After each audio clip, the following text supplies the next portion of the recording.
it's anti-Semitism is baked into, Christianity, and some would say even Islam. It's something like, being blamed for killing Jesus is something it's a blood libel that's almost impossible to shake off. Yeah, you can't shut it. Yeah, and for us to say obviously we want to fight against it, but now you have, as the generation of Holocaust survivors, they're dying out. We're hearing a lot of Holocaust denial, fading away. and the Holocaust denial, like, even with the fact that the Germans were such great record keepers, at least that's the one, I don't want to call it a positive thing, but it's at least proving that this event actually happened. People will, in 50 years and 100 years, say, oh, these videos are fake. Sure. So it's really like, it's terrifying, honestly. Well, I believe that peace cannot be achieved by putting a signature on a paper. Peace and understanding between people can only come when people are willing to talk to each other. Yes. I'm, of course, for my attitude, being called a left-winger, and I'm a left-winger. If left-winger means that I'm a firm supporter of trade unions, if a left-winger means that everybody should have insurance and we have a national insurance plan, if it means a left-winger to talk to Arabs and promote peace and understanding, well, I'm a left-winger. But I'm somebody who is, we are given, however you think about what religion should mean for me, but God didn't tell us to do something.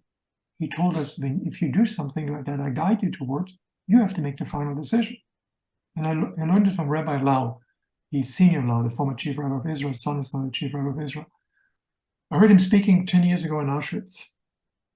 On a dreary, cold day, he was standing down there on the podium, and he said, I'm an Orthodox rabbi, but I understand that people have doubt in Judaism when you're standing in the Dante's Inferno, where so many of our brothers and sisters perished.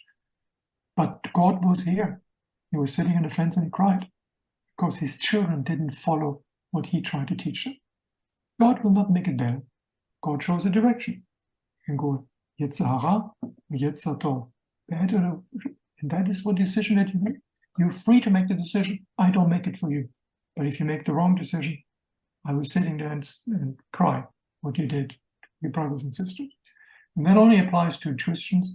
It only applies only to Jews. It doesn't apply to Islam. Actually, the Islam, in my understanding, and I studied it intensely because I lived with Arabs for a prolonged period of time, is very simple.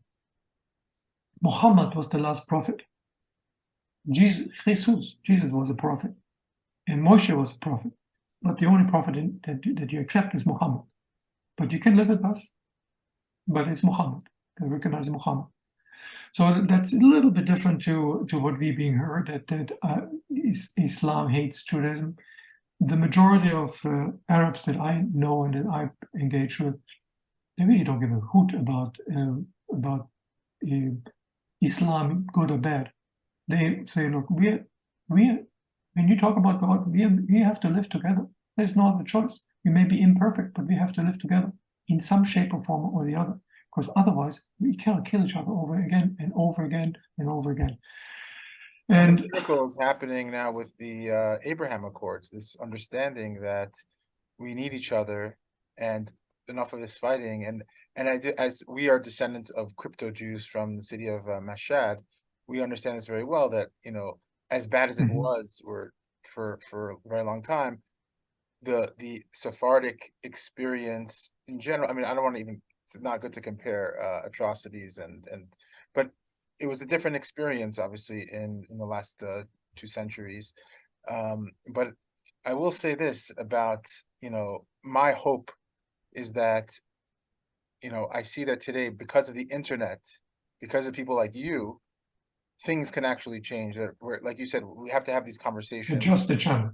Exactly. It was the channel, and slowly, it's strange because we live in a time where you're not allowed to say anything that offends anybody anymore, right? You can't offend, the LGBTQ and races and all, and that's great. Okay, don't offend anybody. But for some reason, anti-Semitism is the one thing that is allowed. and it's okay. Anti-Semitism, there's a great book by the ADL, the Anti-Defamation League, which is a fantastic, it's a yellow cover. Take some time to read, very dense about the anti-Semitism, one of the best books I ever read. But it's not only that we know about it and we report about it, but we ask ourselves, why on earth are we called Jews with a certain aura of not real people, not really belonging?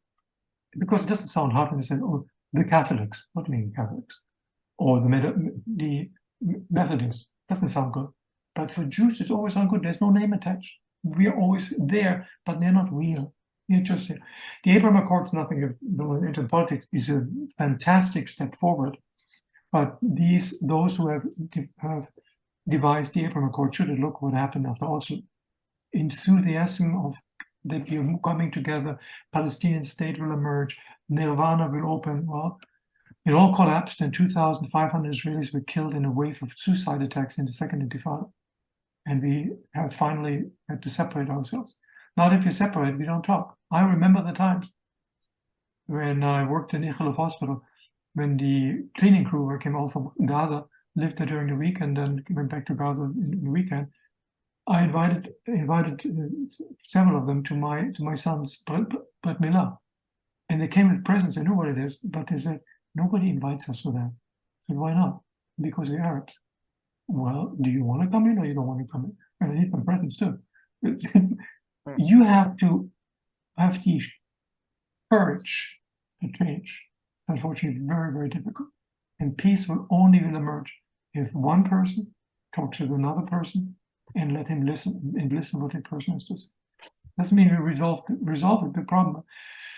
I'm very concerned about anti-Semitism, and I'm very concerned at how it affects the life of Jews here in the world. And I think it will get worse, because this constant barrage of ideology and propaganda by rap stars, whose name I don't want to mention, who are being received by getting the podium from the White House to other places. People, we should forget if we are Democrats or Republicans or whatever you want. We are people, human people, and we have the strength to say, America is a land of freedom. We not only defend freedom of expression and defend freedom, we defend those who want to enjoy freedom. And Jews need to be protected and will be part of our society. And if you raise your mouth and voice that you hate Jews and glorify Adolf Hitler, well, then get the heck out of here, or bear the consequences. We're not, this isn't a political show. No, absolutely not. We're actually we're centrist, but I will say this, because I know a lot of, Republicans who will say, Trump led the Abraham Accords and therefore we can't question him. What he did by having Kanye in Mar-a-Lago and yeah, exactly. Just like, and with this Nick Fuentes, we should say their names, honestly, because people need to understand that this was the most disgusting act that you can do at this time, just to secure votes. Yeah, it's sad. It's sad. And it's like, oh, he didn't say anything that's what he tweeted. Oh, he didn't, or I don't know if he tweeted it or he said it. That they didn't say anything anti-Semitic. Oh, I don't know this Nick Fuentes guy. Give me a break. We have this. You have to understand what happened, how it happened. That a civilized nation was Germany, the height of technological, cultural development, the center, literally the center, like California-like center, was actually a breeding ground for hatred. There was nothing missing. Nothing was missing.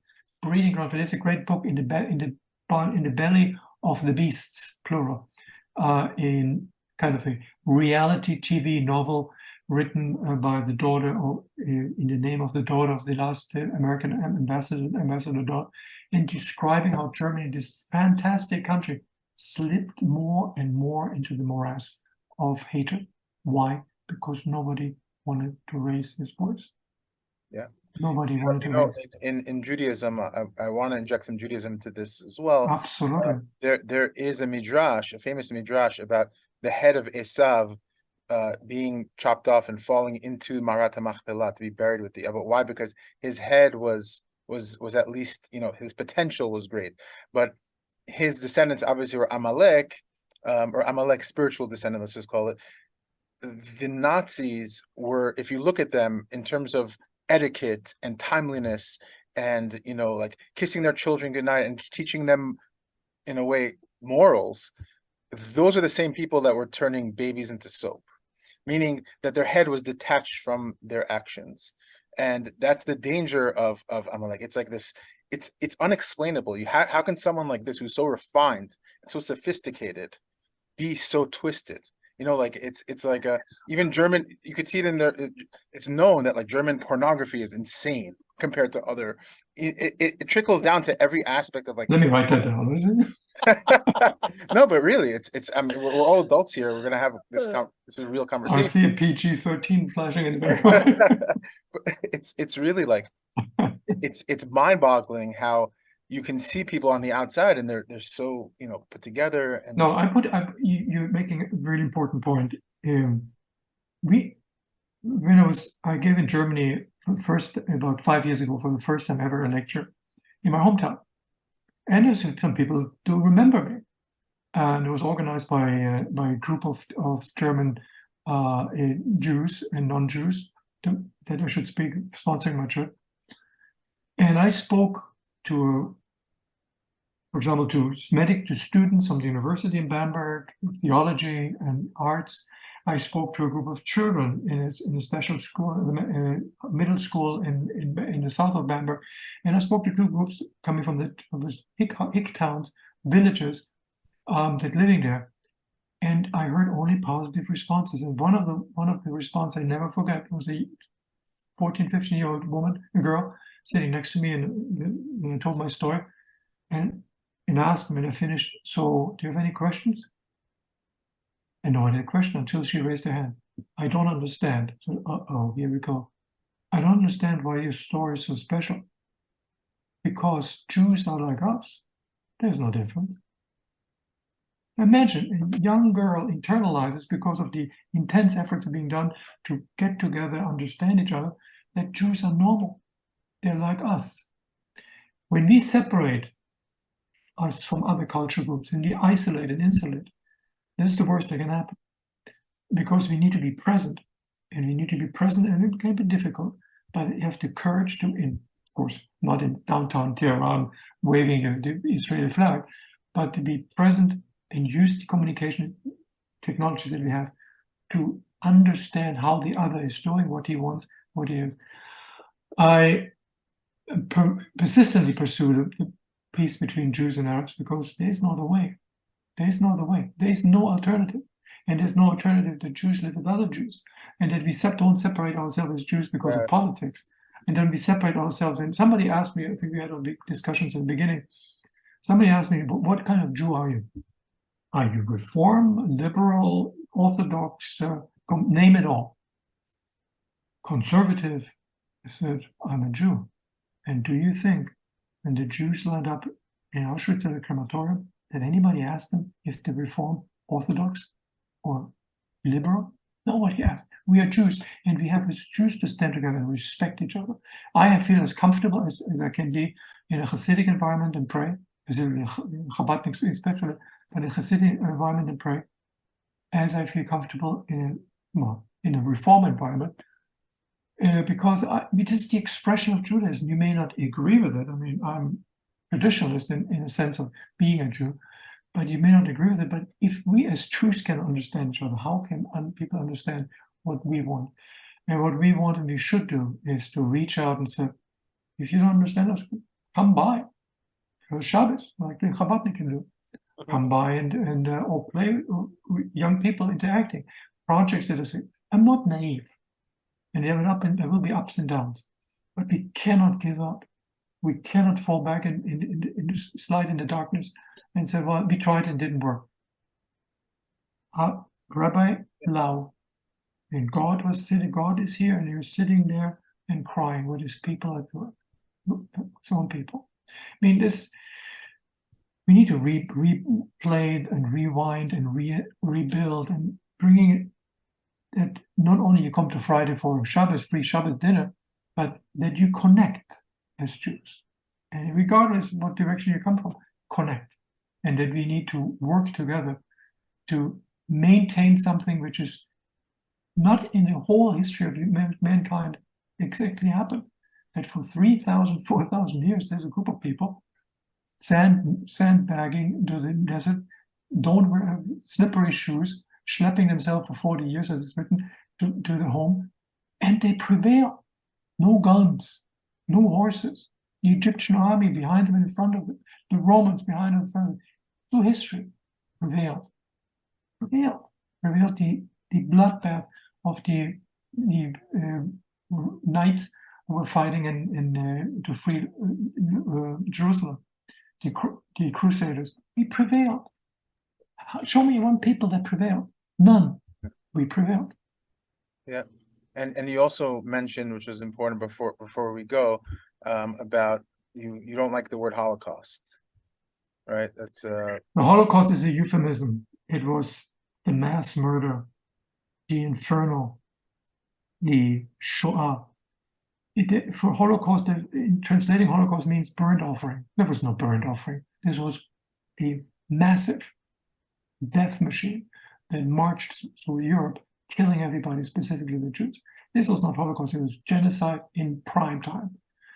And it can happen again. of course. What do you think what happened in Cambodia in 1972? The mass murder of the Khmer Rouge, where they killed 1.2 million Cambodians in an orgy of Stone Age communism.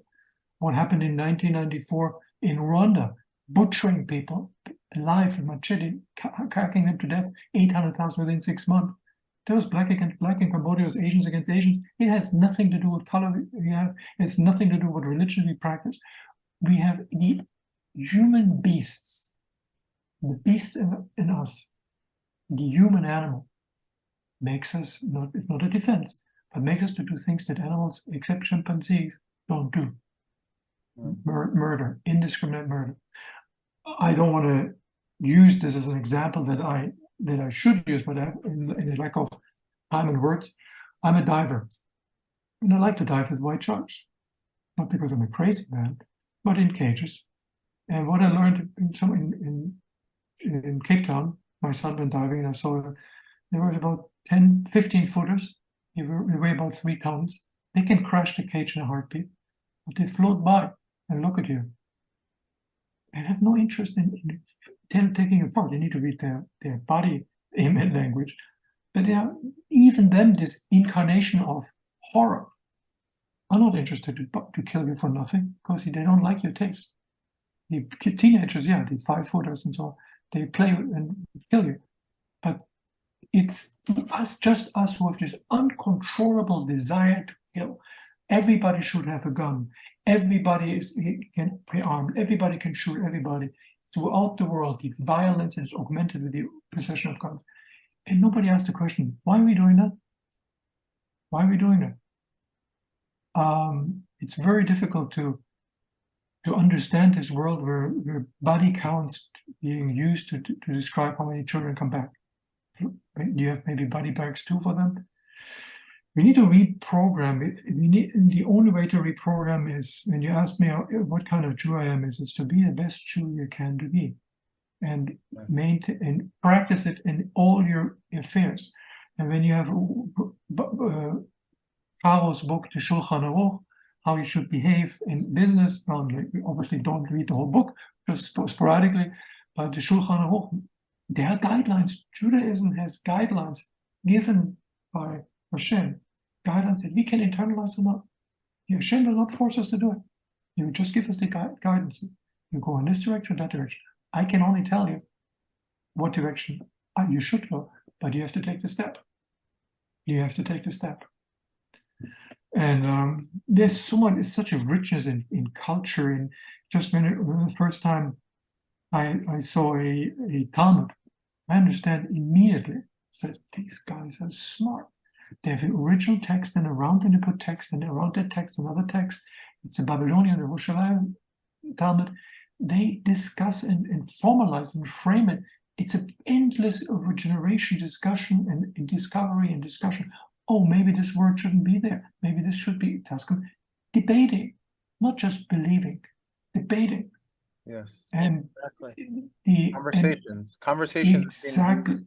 Our children need to learn to be proud of being Jews. Yes. And should not only thinking Jews about the yeshiva bocha, and then you get a lentil soup or chicken nuggets, but you need to breathe the history. And when you're once in a synagogue, I don't say real synagogue, in any synagogue, and you're not touched by the reading of the Torah, then you have a problem.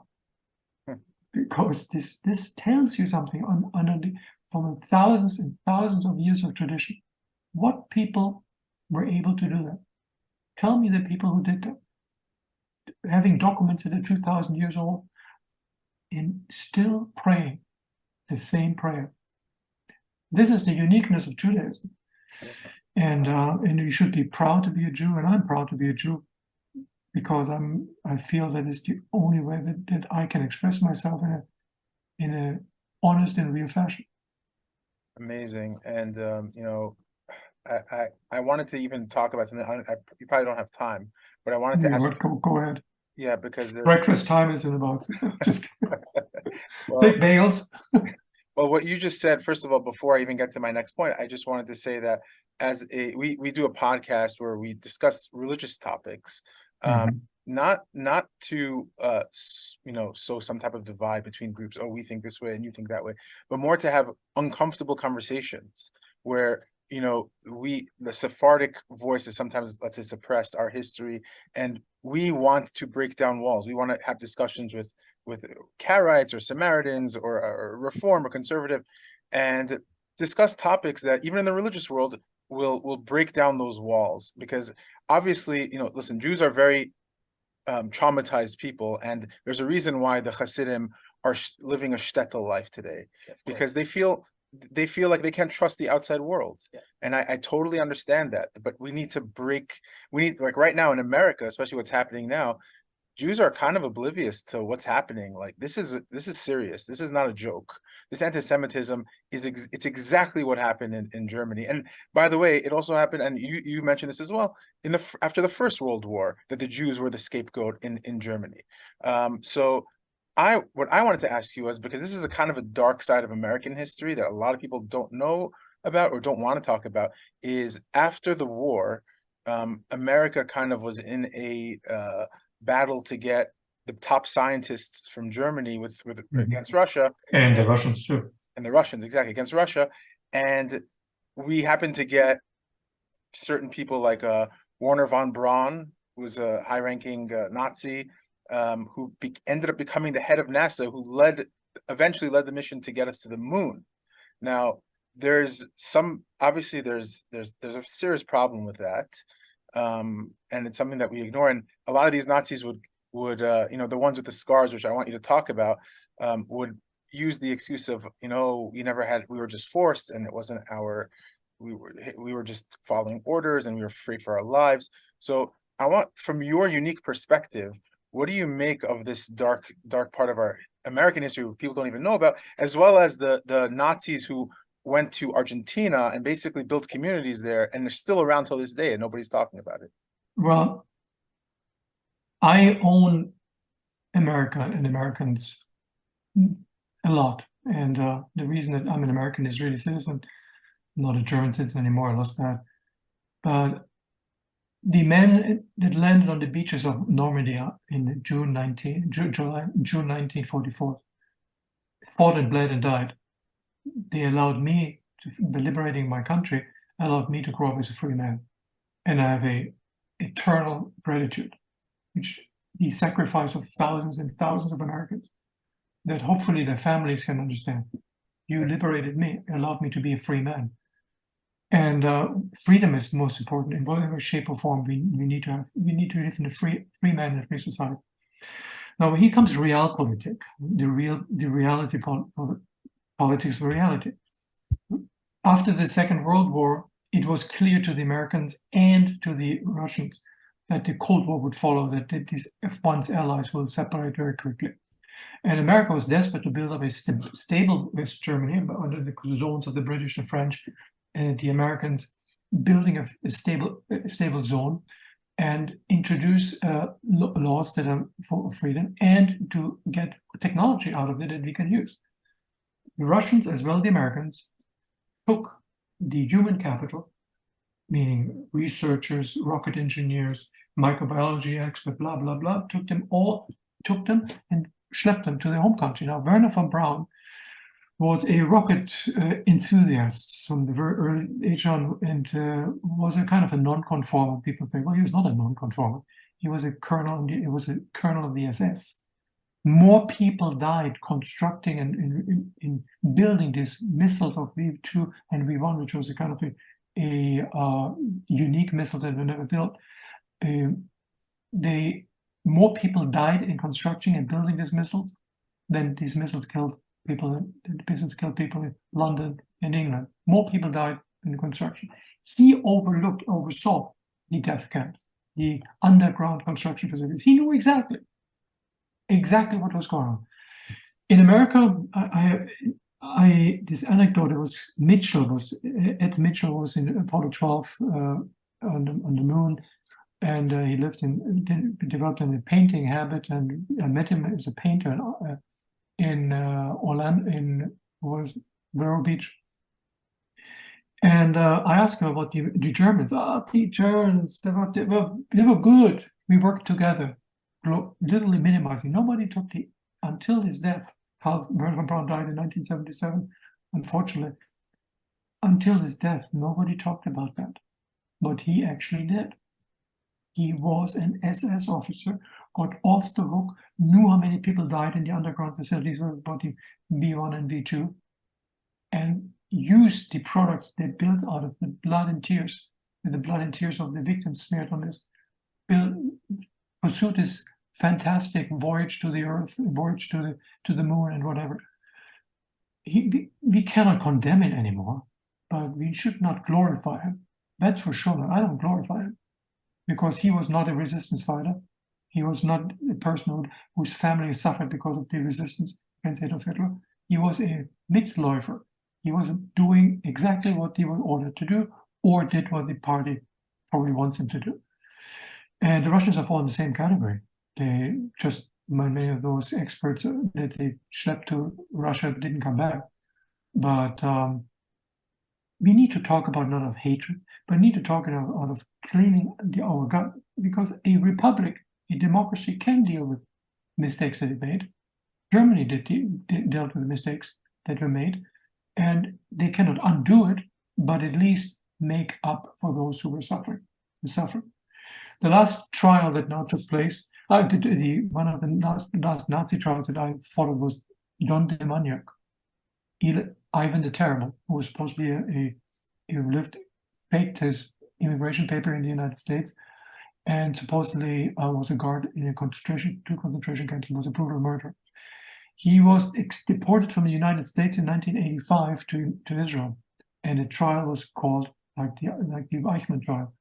He denied that he was sentenced to death, and the Israel Supreme Court vacated the judgment because of procedural error. He was deported to America. The Americans deported him to Germany, and he died in Germany during the trial. He never saw freedom again. God forbid, none of them should freedom again. And the last Auschwitz trial that unfortunately is fading away is a secretary of the commander of Stutthof, a concentration camp in Poland, typed all the names, 10,000 names of victims that should be killed, and those who were killed, and reported them.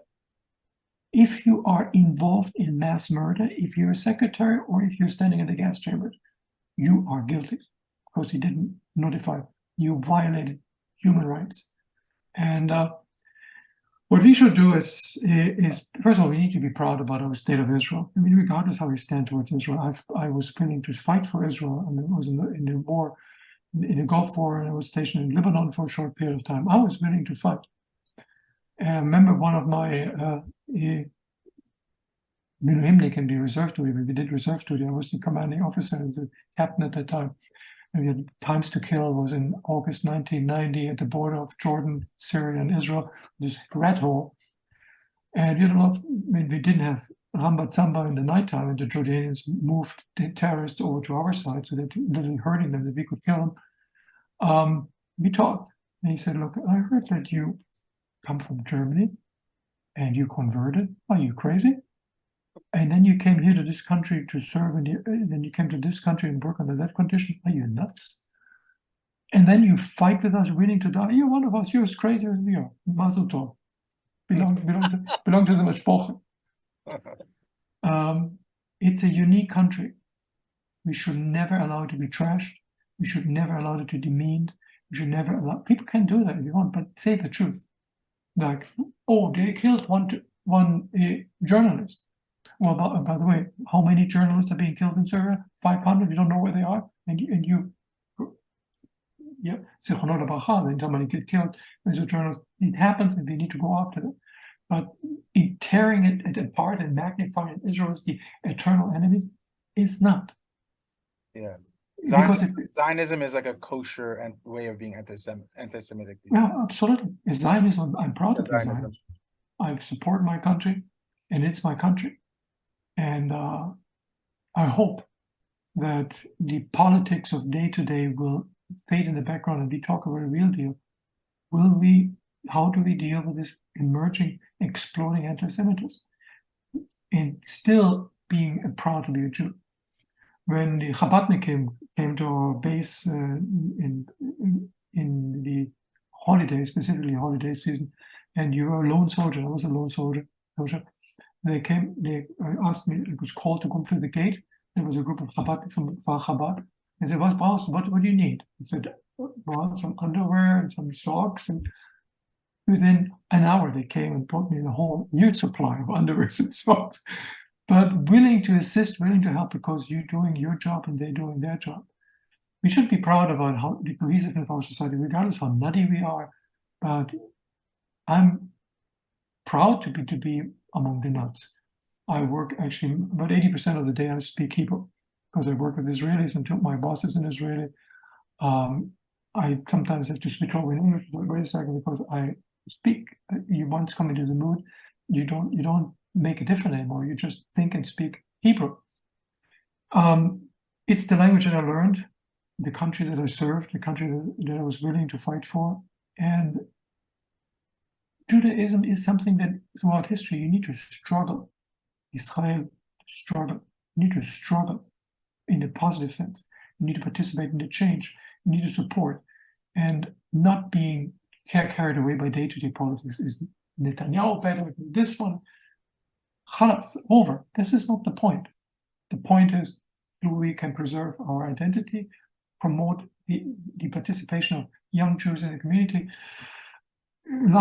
Before I babble away, I had a student in my practice years ago. I work with a teacher, and he looked at my office and saw this mezuzah at the door. What is that? His name was, he had a Jewish name, I don't want to say what his name was. So that's a mezuzah. What is a mezuzah? I explained to him carefully what a mezuzah is. And he was with me 3-4 weeks, and the holidays came, and he was interested to learn. I gave him some paper, sit together with him for half an hour, and we talked about maybe do you read Hebrew? Maybe if you don't, maybe kind of translation of the Talmud. Did a little session. Now, fast forward 2 years, 3 years later, comes a Chassid in my office. I said, I know this guy. This beard and Stremmer. Doctor, it's me. What, are you in drag? Are you going to Purim, or what is going on? And he laughed. Said, no, I converted to Judaism. I converted back to real Judaism. He was a Reformed Jew, never learned anything from his family. And you showed me the way. Wow. And I said, what? I was the one. Excuse me, God, I didn't intend to do that. Wow. But each of us can put a little bit of Yiddishkeit in somebody one-on-one. And you don't have to be a perfect yeshiva bucher, but to appreciate what you have, the matana that you got, the present that you get, to have the privilege to understand ancient texts, the privilege to understand commentaries, the privilege to see that we're always learning and adapting. And that's my hope, that we'll continue evolving, adapting, and living, not only surviving. And that's the reason why I'm talking. I mean, part of it is my concern about anti-Semitism, which should be everybody's concern. On the other hand, my concern that Jews fade away. because of fear, because it's not good. My son, my children, I give a very simple message, 30 and 32 and 28. I gave you the Jewish education that almost bankrupted me. But when I see that my son's first day of Hanukkah sent me a candle lighting, and his girlfriend, who didn't happen to be Jewish, learns about Judaism, said, maybe I'll succeed in something. And my daughter, the same thing, and my other daughter. That's something that maybe I should be proud of. Instead of having material things around me, I created something that will perpetuate. Amazing. You're a real inspiration, and I pray that you inspire people to open their eyes to what's happening, also stand up against anti-Semitism, and fight for this country, America, which was and hopefully still is one of the greatest nations, if not the greatest nation ever created. And we all, Bensi and I really appreciate your time. I know you went very overtime. It's late at night. Thank you. One final word I don't want to take from my side. Please. I can't say that because even though it's very difficult. 2 months ago, I was fatally ill. I got a brain infection from the viruses, one of the viruses. I got encephalitis, and I was hallucinating the hell out of it. And the doctors were concerned. I was in university in the Jackson Moore Hospital here. They were concerned because the survival rate is not good. And when I heard them talking, I was out. I just heard them talking, concerned, survival rate. I was in La La Land. And then came this tremendous peace when I understood what's going on. A peace that I never experienced. It. Well, that's when you feel like dying. Well, the peace was interrupted immediately with the nurse coming in. Sandwich, breakfast. And I'm saying that because I woke up and said, Baruch Hashem, I will get better. And I ate like a horse, got immediately exercised, walked 2 days later, and live. I still have some residual problems with my leg because it was like a polio-like effect. But I made it. And every day I wake up and say, look, I'm not the smartest, and I'm not the best looking, and I'm definitely not the one who knows everything what I should learn. But tell me something. Do you think I can make it? I will make it just for you and me. And that I feel. So there is something in our environment, this is the ruach, as you better know than I am, that we don't want to see it, but we want to feel it, and we feel it. And there's so much to learn from Judaism. There's so much positive energy in Judaism. And we need to be the courage not only stand up and defend our beloved Israel, but to stand up and defend our beloved culture, religion, whatever you want to call it, and said, don't turn away. We can demystify that. Just do the right thing and learn from it. And when you have one, it kindles, and that one understands it, like this young man who is now having a Jewish family and is probably more religious than I ever can be. If I contributed to that, mazel tov. I did something. Beautiful. Yashar koach. Thank you so much. Yashar Thank you. koach. Keep spreading your message. We love this. And again, thank you so much for taking the time. Amazing. We are so inspired. And Thank you. God willing, only good things. Bezrat Hashem. All right. Chag Sameach. Chag Sameach. Many sufganiyot. Don't eat too many. It's too late for that. I ate too much. That ship has sailed. Yeah. All right. Yashar koach. Thank you Keep so in touch. much. God willing. We'll Yes. keep in touch, God willing. And yeah, call me anytime you want to have something. I'm happy to help as much as I can. Amazing. Awesome. Amazing. Thank you. Keep up the good work. All right. Thank you. Lala tov. That's all.